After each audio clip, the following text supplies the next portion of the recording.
kewajiban orang beriman untuk berpuasa, tidak ada perbedaan pendapat di kalangan ulama bahwa puasa Ramadan itu hukumnya wajib bagi setiap orang yang beriman, dalam pengertian kalau dikerjakan berpahala, kalau ditinggalkan berdosa.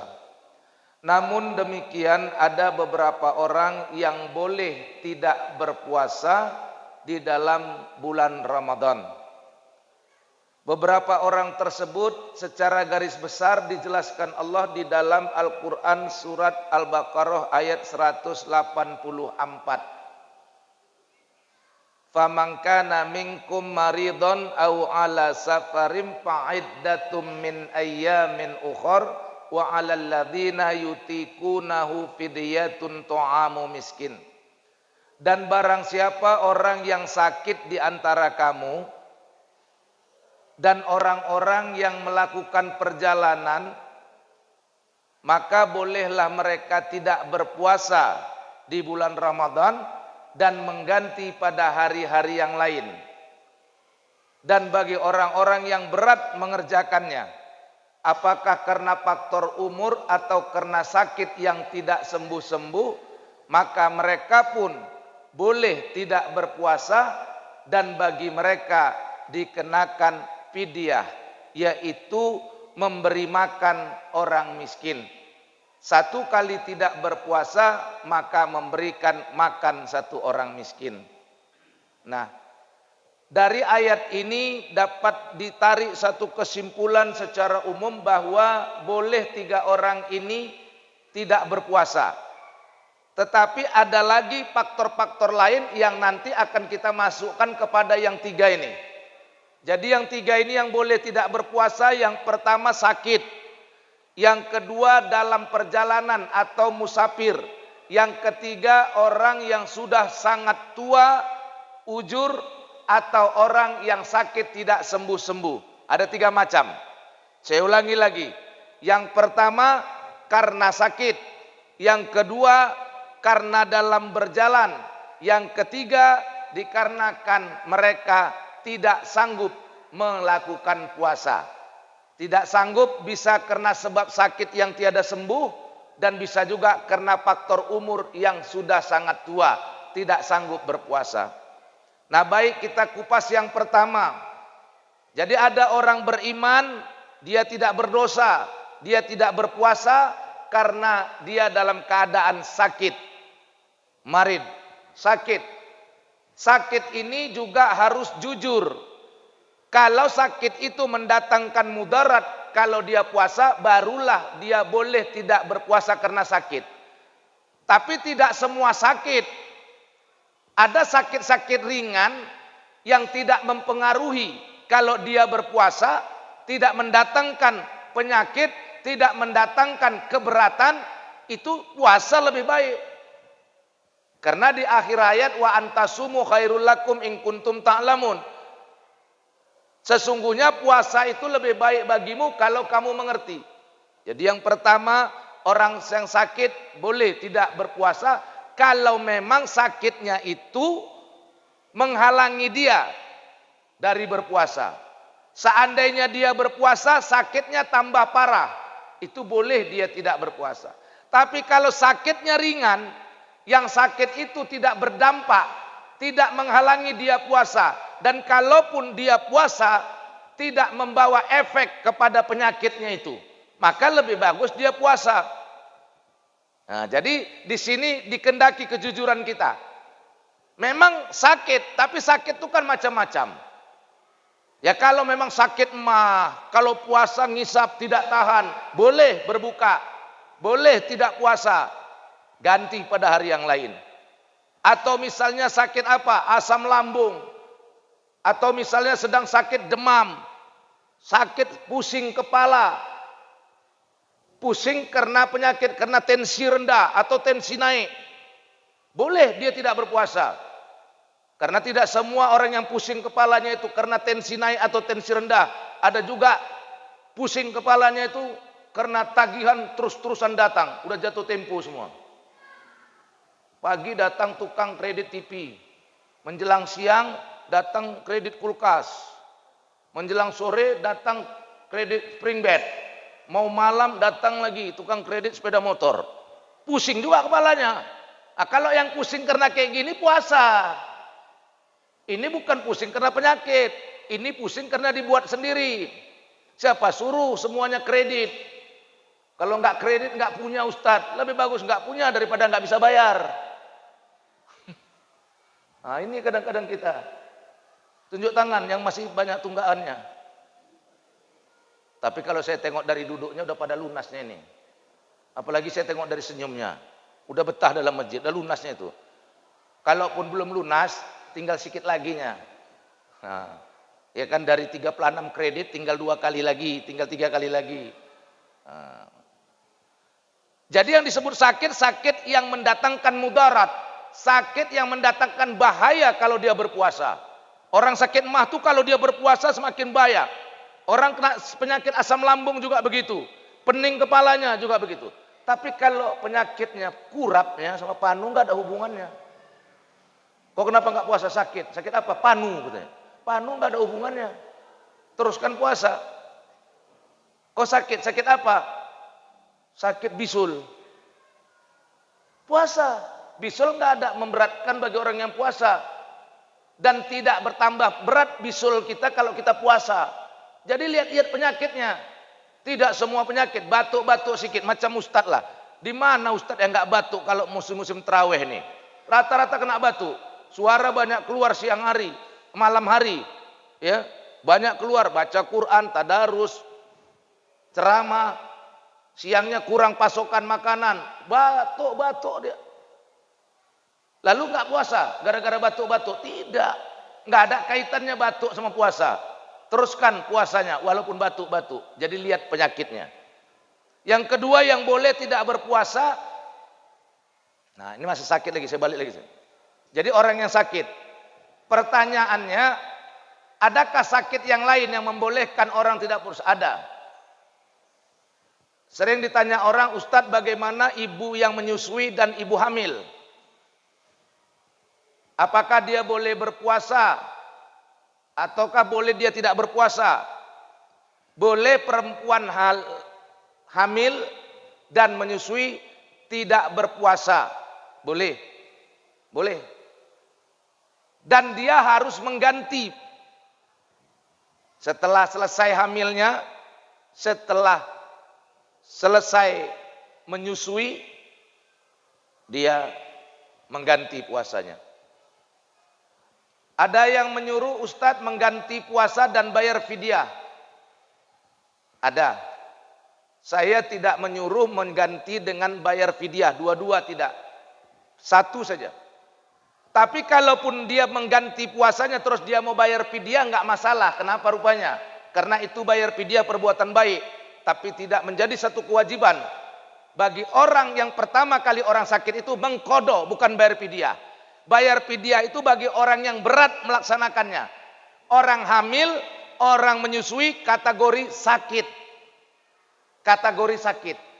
Karena apa? Kalau dia berpuasa bisa kurang gizi, bisa mendatangkan sakit pada dirinya ataupun kepada bayi yang dikandungnya. Bisa mendatangkan sakit. Itu maka dikategorikan orang yang menyusui dan perempuan yang hamil masuk kategori sakit. Kalau dia tidak berpuasa, maka dia harus qadha. Arti qadha mengganti. Lalu bolehkah dia sudah mengqadha membayar fidyah? Tidak terlarang. Silakan sudah mengganti, mengqadha, bayar fidyah 2 kali boleh. Tapi bayar fidyahnya tidak menjadi kewajiban. Yang wajib bagi dia mengqadha puasanya. Nah, jadi orang yang sakit itu bukan bayar fidyah. Yang bayar fidyah itu kalau sakitnya tak sembuh-sembuh, itu baru bayar fidyah. Nanti kita jelaskan. Jadi untuk wanita hamil dan untuk wanita menyusui, jika tidak berpuasa, maka dia mengganti pada hari-hari yang lain. Itu satu. Yang kedua, orang yang boleh tidak berpuasa, musafir. Faman kana minkum maridun aw ala safarin fa'iddatum min ayyamin ukhar. Maka orang-orang yang dalam perjalanan juga boleh tidak berpuasa dengan ketentuan dia nanti mengqadha pada hari yang akan datang. Hari yang lain dia qada, dia ganti puasanya. Perjalanan ini pun ada marhalah, ada ukuran. Perjalanan yang dimaksud tadi musafir minimal 2 marhalah atau kurang lebih 80 kilometer. Jarak yang dituju itu 80 km minimal. Kurang dari 80 tidak termasuk musafir dan tidak termasuk ke dalam ayat ini. Misalnya dari tempat kita ini daerah Mabar Hilir. Daerah Mabar Hilir pergi ke Tanjung Merawa. Sampai enggak 80 km? Tidak, maka jangan pula berbuka. Wak buka ini tadi dari Mabar wak kemari buka. Kenapa wak buka? Wak kan musafir katanya. Wak musafir, wak bukan musafir Pak. Wak itu jalan-jalan. Beda jalan-jalan dengan musafir. Wak bukan musafir, wak jalan-jalan. Tapi kalau dari sini sampai Tebing, lewat tol, belum juga 80 km. Dari sini Siantar paling enggak baru boleh. Jadi kalau sekarang udah ada Google Map, ibu mau kemana misalnya, tengok dari Google Map. Dari sini mau kemana, tengok. Nampak kilometernya, berapa kilometer. Ustadz terus keluarkan HP-nya. Iya, ini HP murahnya nih. Maka berani dikeluarkan. Kalau mahal nggak berani, nanti pulang ke rampok. Nah, itu, iya kan? Tengok di situ. Oh, sudah 80 km. Oke, boleh berbuka. Tapi kalau tengok perjalanan kita di sini, dari tempat kita ke tempat yang mau kita tuju, kita tengok nggak sampai 80, maka teruskan puasa. Ah, itu dia. Jadi yang kedua orang yang berjalan. Perjalannya itu tujuannya berapa? 80 kilometer. Kalau kurang dari 80 kilometer tak boleh. Teruskan puasa. Lalu kalau lebih daripada 80 km dia tetap berpuasa Ustadz, lebih bagus. Jaraknya jauh, maaf, berangkat dari sini tujuan ke Jakarta. Medan katakan dari sini ke Jakarta sudah lebih 80 apa kurang 80? Bu, dari sini ke Jakarta lebih enggak 80? Lebih lah. Kalau enggak ada, kalau kurang dari 80 enggak perlu naik pesawat ke sana, naik becak pun sampai. Ke Jakarta, marhala sudah dapat 80 km lebih, betul? Lalu mana lebih baik kita berpuasa? Karena kita ke sana naik pesawat. Dari sini ke Bandara Kuala Namu naik mobil, pakai AC mobilnya. Sampai di bandara nunggu pakai AC lagi, naik pesawat pakai AC, turun di sana dijemput lagi naik mobil. Kira-kira kalau kita puasa dalam keadaan seperti ini lebih bagus buka apa teruskan puasa? Teruskan puasa, karena perjalanan ini tidak membawa mudarat. Teruskan puasanya, jangan buka. Karena di akhir hayat dikatakan wa antasumu khairul lakum in kuntum ta'lamun. Walaupun kamu dalam perjalanan boleh tidak berpuasa, tapi berpuasa itu lebih baik bagimu kalau kamu mengerti. Tapi kalau pergi ke kampung saya, lebih jauh dari sini ke Jakarta daripada dari sini ke kampung saya. Kampung saya Marancar, Batang Toru. Kalau pergi kita dari sini, lewat Tarutung, lewat Sibolga, ampun kita dibikinnya.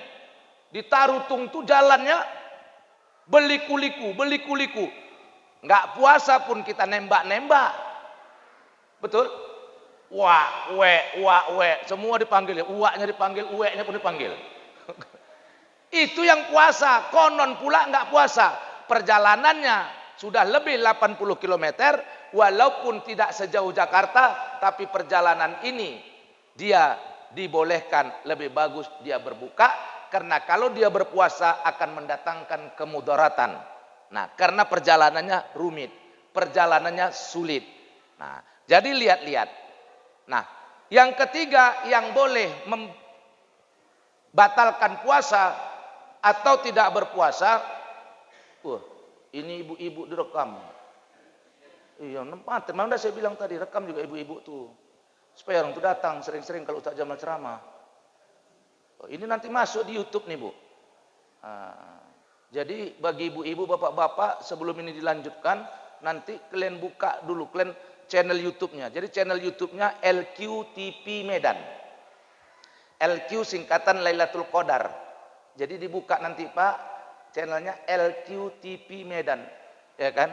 Nah, memang kalau besok belum masuk lah, jangan pula nanti kalian untuk begitu kalian cek terus ini. Baru ini hari direkam, nanti kan diedit dulu. Dia kayak gini kan nggak mungkin dimasukkan, kan jelek, kan diedit dulu, paling nggak seminggu lagi lah masuk nanti. Tapi di subscribe dulu, subscribe dulu LQTP Medan. Jadi nanti kalau masuk yang kayak gini masuk ke HP kalian, anak-anak muda tuh LQTP Medan. Nanti ada ceramah-ceramah Ustadz Jamal semua banyak di sana, termasuk nanti di sini nampak. Makanya jangan ngantuk, nanti kalian malu. Oh, ngantuk dia tengok anaknya, mama tidur pula mama Ustadz Jamal ceramah katanya. Dari mana kau tahu? Itu di YouTube katanya. Ini bapak-bapaknya juga, bapak-bapaknya jangan ngantuk Pak. Jangan ada yang merokok juga.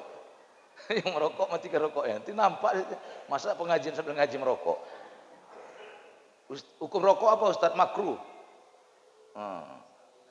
Ya, jangan sambil merokok. Sambil mutar tasbih nggak apa-apa Pak. Sambil merokok. Baik. Ya. Nah. Yang ketiga, wa 'alal ladzina yutiqunahu fidyatun ta'amu miskin. Bagi orang-orang yang berat mengerjakan puasa, apakah karena sudah terlalu tua atau karena sakit yang tidak sembuh-sembuh, maka dibolehkan tidak puasa. Apakah mereka mengganti? Tidak. Macam mana mau mengganti? Umur udah tua, tahun depan pun begitu juga. Nggak ada. Kalau orang udah tua kan terus makin lanjut tuanya. Nggak ada orang yang tahun ini tua terus tahun depan lebih muda, kan nggak ada. Betul kan? Jadi kalau dia karena melakukan puasa karena umur yang lanjut, maka dia tidak diharuskan lagi untuk mengganti puasa, tapi bayar fidyah. Termasuk orang yang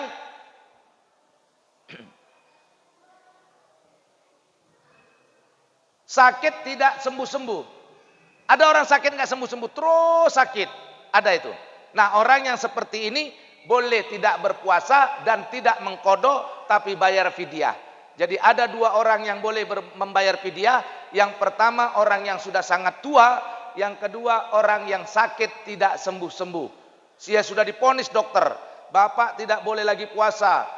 Bapak sakit mahnya akut, tidak bisa lagi puasa. Nah, orang yang sudah diponis seperti ini, maka mereka boleh tidak berpuasa dan tidak bayar dan tidak mengganti, tapi bayar fidyah. Berapa bayar fidyah itu Ustadz?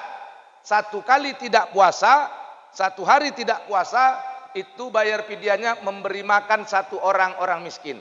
Kalau 1 hari. Kalau 2 hari memberi makan kepada 2 orang miskin. Dan seterusnya.